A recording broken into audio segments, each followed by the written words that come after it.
Hello and welcome back. Today we are going to be continuing our Victoria 3 tutorial series, and we're going to be talking about companies, which is a new feature in patch 1.5. There will be chapters below the video, but there will not be a summary at the end this time because this video is looking to be relatively short. We are going to talk about companies, how to get them, how to unlock them. They are going to be regionally locked for several of the unique companies, and then there's going to be generic companies for everyone. We're going to talk about both the throughput and construction bonuses and how you maybe want to play around these. These are the primary bonus of the company, as well as special prosperity bonuses. Each company has a prosperity bonus, and we will be talking about the strategy around the prosperity bonus. Without further ado, let's jump in.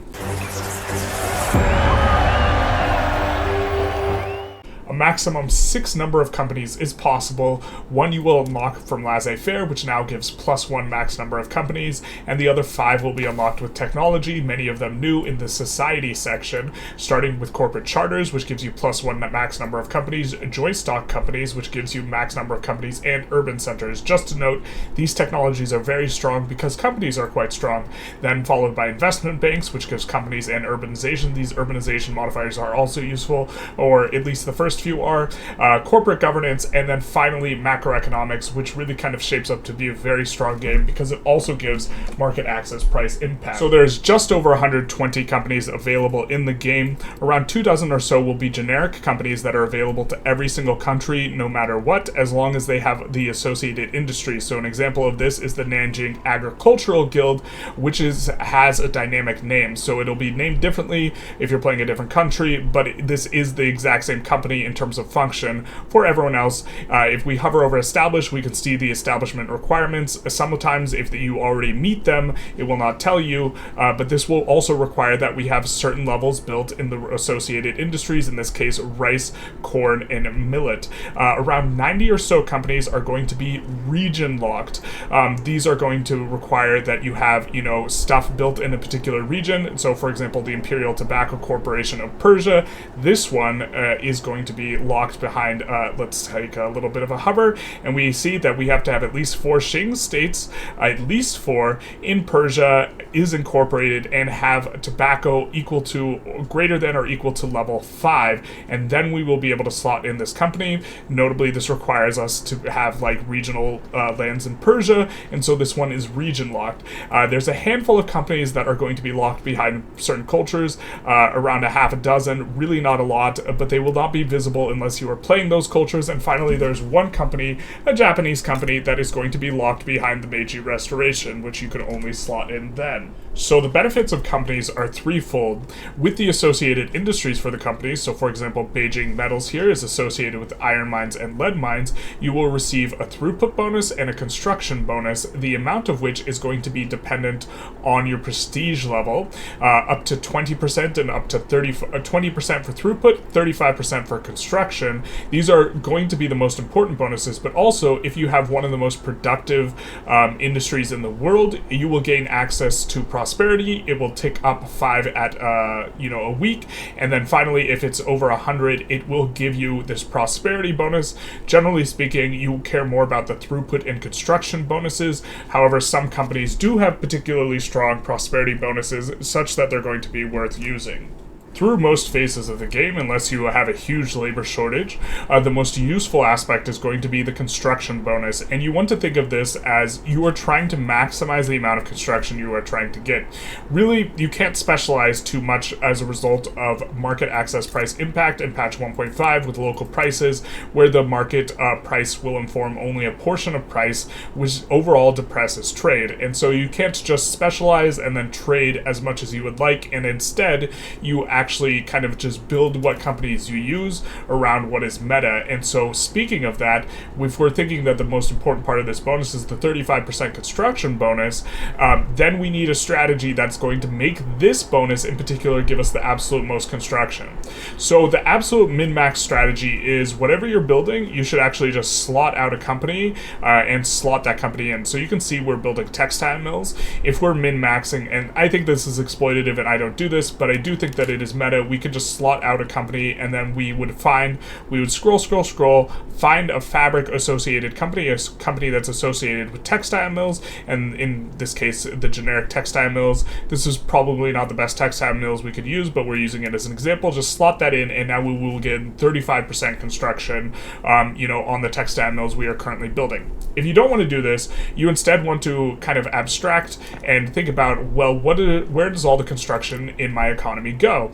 And you want to think of it as units of construction. So, for example, we have 1,400 tooling workshops. If we go into rural, we have 1,500 rice farms, and you might say, hey, we should have a rice company because we are spending so much construction on rice, this sort of thing. However, 1,500, if we look at the base construction level for rice, which is absurd because rice is overtuned, it only costs 200 construction a rice farm. So we're really only sinking around,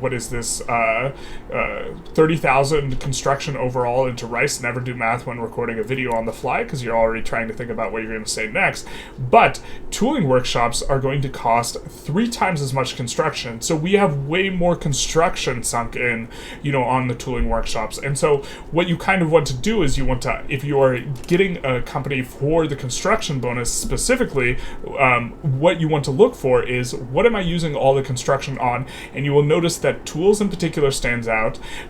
It's going to be 600 times this 1,400 figure, which is going to be quite large.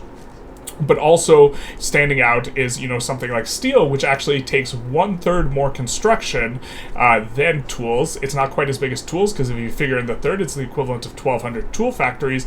But there are some industries that are really, really bad. And that in particular is going to be shipyards, military shipyards, arms industries, artillery and munitions. These ones are strikingly bad because they will give you very little construction, because you really don't build a lot of these buildings in the game. And since construction is going to be the most useful thing, it's going to be rare that you want to slot in these companies, and often if you do want to slot in these companies, you want to slot them in for a military associated prosperity bonus, not really the construction bonus, which is going to be more important. In particular, the mines, the coal mines and the iron mines will have a lot of construction sunk in. The base prices on mines is like 400, and so while it's not quite as much as the tools, it is going to be a decent shout. So the second most important aspect of the companies is going to be the throughput bonus. I think it's useful to think of this bonus in terms of as if it were a bonus instead to construction. Reframe it in terms of construction, because if you are gaining additional throughput such that you are producing more goods, it's almost like having additional buildings. So just to kind of come in, we have a coal company here in the Kaiping Mining Company, and we actually have a lot of coal mines. We have 1,100 coal mines, but we actually have built fewer coal mines than we otherwise would have if we were not giving the throughput bonus. Allow us to come into Hebei and take a look at this coal mine here. It is getting throughput, this 23% throughput. It's only getting 3 from economies of scale, but an additional 20% throughput from the company bonus. So this is very nearly the equivalent of a level 5 coal mine, and so you effectively, it kind of stacks with the extra construction. However, in the case of throughput, you can't think of it as purely construction, because not all throughput is created equal. In particular, this coal mine throughput is pretty valuable because we actually would not have that much throughput on the building otherwise, and so it's actually increasing the building size by very nearly 20%, or the output by very nearly 20%. If we have in a building or an industry where we have 70% throughput, or we already have 50% throughput from economies of scale, the throughput's going to be less valuable. It's going to have the value of increasing the output of our goods by around 16%, or 16.66 repeating, instead of this full 20%. And so coming in, when we evaluate throughput, we need to keep in mind that throughput is going to be more valuable on industries where we do not already have throughput, even if the industry is not necessarily very profitable. So in particular, railways are not that good in terms of profitability. We do not think of the railroad PMs as being good ones at all. So if we take a brief look at the spreadsheet, we can see that railways really not an efficient PM, and it's kind of easy to think that, hey, just because a PM's not good, I really don't want to have a company around it. We can see something like furniture, way more efficient to PM. Why don't we not put our companies in this? Well, the throughput is way more valuable on the railways, even though this is the case. So jumping back into, the game, we can see here that the throughput, there's generally not good sources, or any source with one exception, the Metropolitan Railway event, of getting additional throughput on railways over a long period of time. And so when we get 20% throughput on a railway, we are getting 20% more of a building. If we're framing it in terms of construction, we will only need to produce 80% of the railways we would normally need to produce. If we are getting, a ton of throughput already, then this is not going to be the case. It's not going to be as valuable. It's not going to reduce by as large a percentage the amount of railways we need to build. Also notable on railways, they have relatively low input goods and relatively low outputs, and as a consequence of this, wages are a higher proportion of their costs often, and throughput is way more valuable the higher your wages. This is why you in particular want to stack universities, because if we take a look at the university, it is an enormous percentage of the cost in a university. We see that wages, 44K, is more than the paper. On a lot of other industries, and this is perhaps the less important thing to think about on throughput, if we take a look here, the inputs are way bigger overall on the goods relative to the wages. It's going to be 6-7 to X versus if we kind of come and take a look at we should look at the railway in the same province, because the labor prices are going to be more consistent amongst the province. And we will see here, 27K, it's like a third, or it's more than a third, it's like a quarter or something, or less than a third. But the idea is that a higher percentage of wages also makes this more valuable. We would need a full, 11 or 12 more railways in here in Jiangxi if we did not be the case. Also on railways, just kind of belabor it a little bit, these are often tend to be actually a lot of construction overall in your economy because they are an 800 construction building. And so, the throughput is really, really valuable on stuff like that. There are going to be a lot of resource industries that throughput is valuable on because you will not be able to build up to level 51 like you can with the manufactories. So in particular, every coal mine that's going to be smaller in size, the throughput's going to be more valuable than it would a 51 building.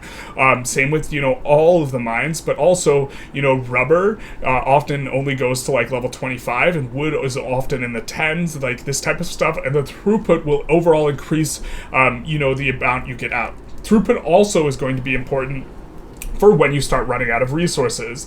You can always build more manufactories, but you cannot build over the amount of available resources in a state. We can't get more than 40 coal mines here in southern Anhui, and so as a result, when your resources become really expensive and they become the throttle by which your economy is slowed down, you are going to want to lean into resource companies more, in addition to resources also generally benefiting more from throughput as a result of being able to go to level 51 less consistently, in particular on the wood. A quick note on throughput and also the spreadsheet is it's primarily evaluating stuff on how efficient something is per construction. If you're absolutely out of labor, you stop caring about how efficient something is per construction and you start caring about how efficient it is per laborer, in which case, throughput starts to improve or starts to look a little bit better, on the industries, stuff like steel mills, motor industries, and tooling manufactories, because these are generally, these construction costs, these 800 construction buildings, tend to be more efficient per worker than per construction. But if you're not in this case, it's going to be less important. Finally, what is generally the least important thing on a company is going to be the prosperity bonus, but sometimes this is the very thing you slot it in for. In particular, this one is quite strong, but in order to understand or to kind of formulate a strategy around this, we need to know how exactly we are going to get this productivity high so that we can be one of the leading producers, so that we can gain the prosperity bonus. So productivity, jumping in, is calculated by taking all of the output goods, minusing all of the input goods, dividing it by the total number of laborers, and then multiplying it by 52. This is how it's calculating, and so it's basically asking how much value of goods are we producing per worker per year. This is how it's kind of overall how you think of it, and so you can increase productivity in several different ways, and you will want to use these ways if you have a company where you are needing the prosperity bonus for that company to be good. So first of all, you can increase the price of furniture. Often this will mean actually you will not want to overproduce the things. You will actually want to underproduce it. So in particular, we are using the generic steel company here, and we really only care about the prosperity bonus. We are trying actively to not overproduce steel. We are leery anytime we add steel. We try not to add too much at a time because we don't want to lose this bonus. But also, what you can do is you can look to decrease the price of the inputs. So we might not want to, say, export iron or coal or these types of things, and we might want to just build a ton of these things. We have an iron company and we have a coal company, and we have been building quite a lot of iron and coal, and so this makes it easier for us to maintain the prosperity bonus on our steel. And so this is kind of another important consideration. If the input goods are cheaper, it's also going to help out. This might inform a trade strategy where you are exporting the good that's coming on out, and you are importing the goods that are used as inputs if you absolutely need to try and do this.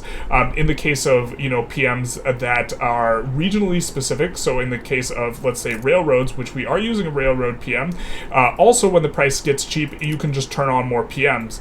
And so we can be more aggressive with the PMs, even if it's not necessarily profitable, because it will be more productive. This is important to emphasize. Profitability and productivity are two different things. Profitability includes the wages as a consideration, and so productivity does not. Okay, and the last one we wanted to talk about is that you are going to want to be a little bit more aggressive with the labor-saving PMs, because it is this minus this divided by laborers. Laborers is in the denominator, so very often labor-saving PMs will not necessarily be profitable, but they will be more productive. And so in the case of, like, let's say going for the iron mine, we are using basically no labor-saving PMs, playing as China with 700 million pops now. We are using water tube boiler. Why are we using water tube boilers? To make sure that we maintain the prosperity bonus on the steel mills with a little bit more consistency. We have quite a bit on it as well, because we have level 51s in a lot of places, and throughput, since throughput increases input goods and output goods and doesn't increase wages, throughput will also greatly increase productivity. So playing in a way that's for throughput, although you do want to be a little bit careful with steel in particular, but playing for throughput will also increase your productivity by quite a bit. And so you can, in particular, build in one place, put down an encourage manufacturing edict if the prosperity bonus is really important. The reason why playing for throughput can be bad is you can depress the local price too much, which will make it less prosperous. If you have a really high throughput, if you have a really tall building, you probably have more sell orders than buy orders in the local prices, and your balance is probably you're having a super excess of the thing. So for example, we have a huge excess of glass, which is pulling down the local price. If the local price is lower on the glass, then we will have, less productivity because we will be selling at a lower price. But you do want to do all of these things, or at least consider all these things, if a prosperity bonus is going to be what's important for you in your company selection. So to conclude, I think we're going to take a look at the 4 companies we have slotted in this run and explain the logic behind selecting them, although I think one of them, the generic iron company, we could actually slot out and make a better choice, so we'll kind of come to that last and, go through a little bit of a decision-making process. But first up is the Kaiping Mining Company, which is an extremely strong company available for Qing. When we talked about throughput, we talked about why throughput was really, really good on, these railways, but this is going to occupy an enormous amount of construction, right? We have 750 of an 800 construction building and 1100 of, a 400 construction building. This represents an enormous amount of construction we have saved through the time we have had this slot in.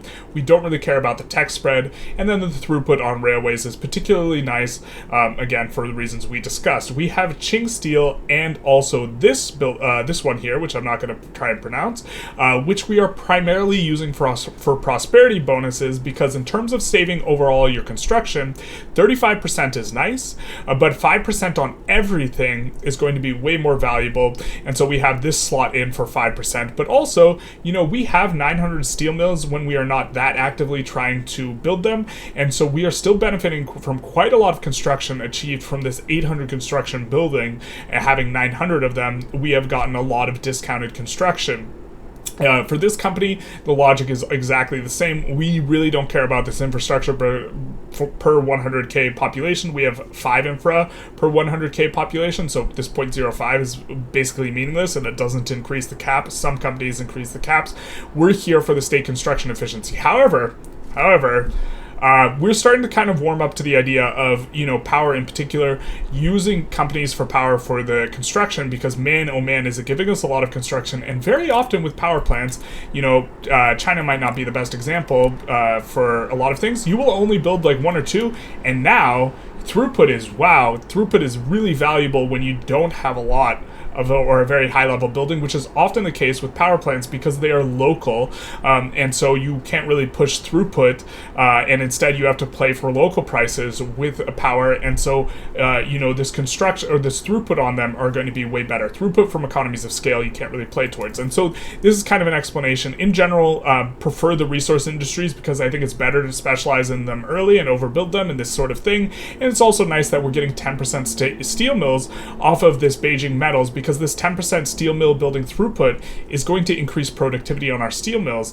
Even if it's producing more and kind of lowering the price of steel, it effectively is decreasing the denominator because we are getting more outputs and inputs on the steel mills, and so this will help us to push the Qing steel. But maybe we don't want that company. Maybe we want to slot in and start thinking, okay, where are we going to spend a lot of construction? And we could look for instead a tool company, because that might represent to us a greater savings in construction than the several hundred. So we see here we were getting around 1,400, or the amount of construction we had total gotten is around 13 to 1,400 in a 400 construction building. So we can just think 13 times 4, it's going to be, just forget about all those zeros, 13 times 4, never do math, but that's 52.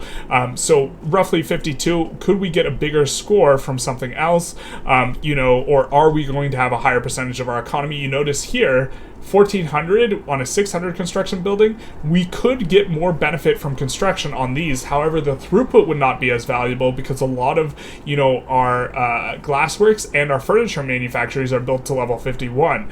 And so, whereas a lot of our lead and iron are not built to 51, and so we would not benefit as much on throughput, but we're maybe in a phase of the game where we care more about construction than throughput because we still have peasants. And so maybe this is a thing where, if you care about having peasants and this type of thing, maybe we'd want to play like that. But also maybe we would want to slot in the tools and get this 5% army offense. This is generic tools. Overall, the generic companies are really not that strong, and so there are much better tool companies here. We could get something with tools plus steel, or tools plus motors would definitely be preferable, something like this. But let's just slot back in our metals, and I think the metals one is fine enough, but maybe the furniture plus glassworks would be a little bit better. I actually think the metal one's still the best after kind of looking through it, but this is kind of why we have decided to build our particular companies in, and I think that this is the best Chinese company. I don't think it's close,